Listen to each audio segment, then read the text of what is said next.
بسم الله الرحمن الرحيم، والصلاة والسلام على أشرف المرسلين سيدنا محمد وعلى آله وصحبه أجمعين. أهلا بيكي في فيديو جديد على قناة تفانين الست الشاطرة. زي ما قلت لكم قبل كده في فيديو مشتريات إن ربنا كرمني وجبت غسالة أطباق، وطبعا علشان أركبها ولأنها ملهاش أي مكان عندي في المطبخ اضطريت إن أنا أشيل ضرفتين من دواليب مطبخي. وطبعا الحاجة اللي فيهم هتصرف وهلاقي لها مكان، يعني إن شاء الله أجيب تربو وحاجة تانية هحطها في ظرف الدولاب، يعني هتصرف. بس في الفيديو ده أنا بس عايزة أوريكي لو انت عايزة تركبي غسالة أطباق وما عندكيش مكان وما عندكيش ليها فكرة يعني تحطيها فين، هوريكي انا هعمل ايه وهنتصرف ازاي في موضوع وصلة المية والصرف بتاعها. تابعي الفيديو عشان تستفادي. هنا ده المكان اللي انا المفروض هحط فيه غسالة الاطباق. انا هحطها كده تحت الرخامة تكون قريبة من الحوض. التربو ده انا كنت حاطة فيه الحاجات بتاعة ازايز الزيت والبرطمانات وكده، والضرفة ديت كنت مركبة فيها رف وكنت حاطة فيها المنظفات واي حاجة بقى خاصة بالتنظيف بقى، ملمع الازاز والموبيليا والحاجات دي. والضرفة اللي تحت الحوض دي كنت حاطة فيها مية والشاور جيل والحاجات دي. بس الضرفة اللي تحت الحوض دي هي هتفضل زي ما هي. اما الضرفتين اللي هيتشالوا اللي هي التربو والضرفة التانية الصغيرة بتاعة المنظفات.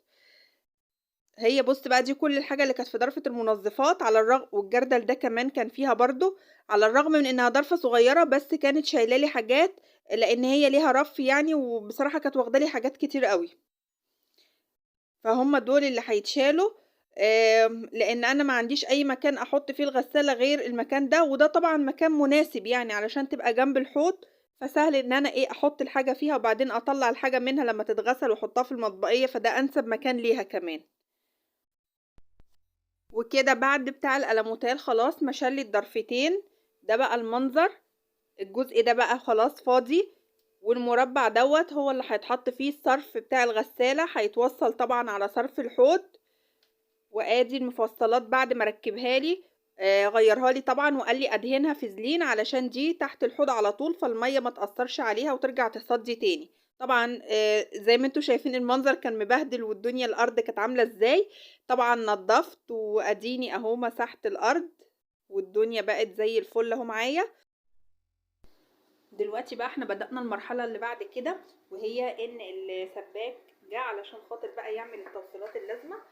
شايفين بقى الكوع دوت، ده هيتركب هنا. هو هنا اتكسر زياده اهوت، وهنا بقى معرفش عامل الحاجات دي كده ليه مش عارفه. المهم ان انا انتهزت فرصه ان هو خد الحنفيه اللي هنا ونزل يعمل حاجه في الدكان، وقلت اوريكم برضو ايه المرحله دي بنعمل فيها ايه علشان اللي عايز يركب غساله اطباق ويعني يعني مش هيحطها جنب غساله ملابس زي حالي كده، يبقى فاهم ايه اللي بيتعمل. هنخلص بقى بقيه الحاجه وارجع تاني اوريكم في الاخر هتبقى عامله ازاي. كده السباك خلص الجزء بتاعه او الشغل بتاعه. دي كده الحنفيه عمل لي ليها وصله علشان خاطر ايه، هي دي اللي هتسحب ميه وتوصلها للغساله، ميه من الحنفيه وتوصلها للغساله. هي بتبقى اهو بالشكل ده، انا طبعا لسه مجربتش استخدمها ولا اي حاجه. اهو دي كده بالنسبه للميه بتاعه الحنفيه. اما بقى بالنسبه للصرف فهو ركب الكوع دوت. الكوع ده اللي هيتركب فيه صرف الغسالة او الخرطوم بتاع الغسالة. الكوع ده موصل على الصرف بتاع الحوض اهو. خلاص. طبعا هو كسر زيادة في الدولاب علشان يعرف يركب الكوع دوت، وادي بقى مكان ما كسر لسه. وكده بعد الراجل خلاص بتاع الرخام ما خلص شغله، ادي حاجز الرخام اللي ركبهولي اهو اللي هو ده، علشان طبعا لو واقفة عند الحوض او اي حاجة مفيش مية تطرطش تيجي عند الغسالة. وكمان عمل لي بقالة كده معاه، عمل لي كده الفتحة دي علشان الخرطوم بتاع المية هيبقى جاي كده وينزل بقى على ايه الغسالة. وكمان خليته يشيل الجزء اللي هو اللي هنا ده. هنا كده كان فيه جزء سند الرخامة، هو طبعا شاله علشان الغسالة تدخل. وطبعا كل الحاجات دي بقى انا طبعا هنضفها، انا لسه منضفتش يعني. بس هو قال لي علشان خاطر الرخامة كده ما تبقاش ضعيفة، فنصحني ان انا ده الجزء اللي هو كان محطوط هنا كده في الجنب ده كده قبل ما اشيل الضرفتين اللي هنا. هنا كان ضرفة تربو هنا زي ما وريتكم، كانت ضرفة تانية حاطة فيها المساحيق وكده او المنظفات، فهي كانت القطعة دي محطوطة هنا كده في الاخر. فهو نصحني ان انا احطها علشان برضو تسند الرخامه، علشان كده الرخامه ايه ما تبقاش ضعيفه.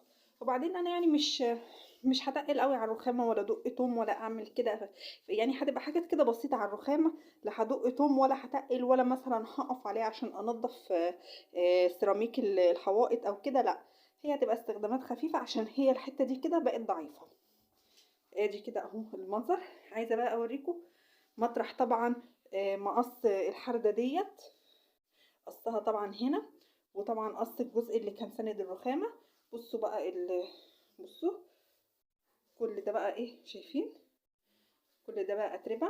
وهنا بصوا انا مفكرة اسمنت، اتاري مش اسمنت، اتاري بس هو مطرح ما عمل الحتة دي. بصوا الدنيا كده متبهدلة، وانا بقى ما شلتش الحاجات دي سبتها، يعني قلت ايه ده هيركب دي بس، اتاري بقى شايفين عمل عفرة حتى الحنفية.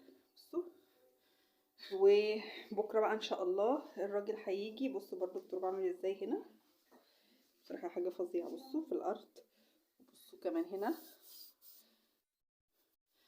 بكره بقى ان شاء الله الراجل هيجي يركب الغساله، وهنضف بقى دلوقتي.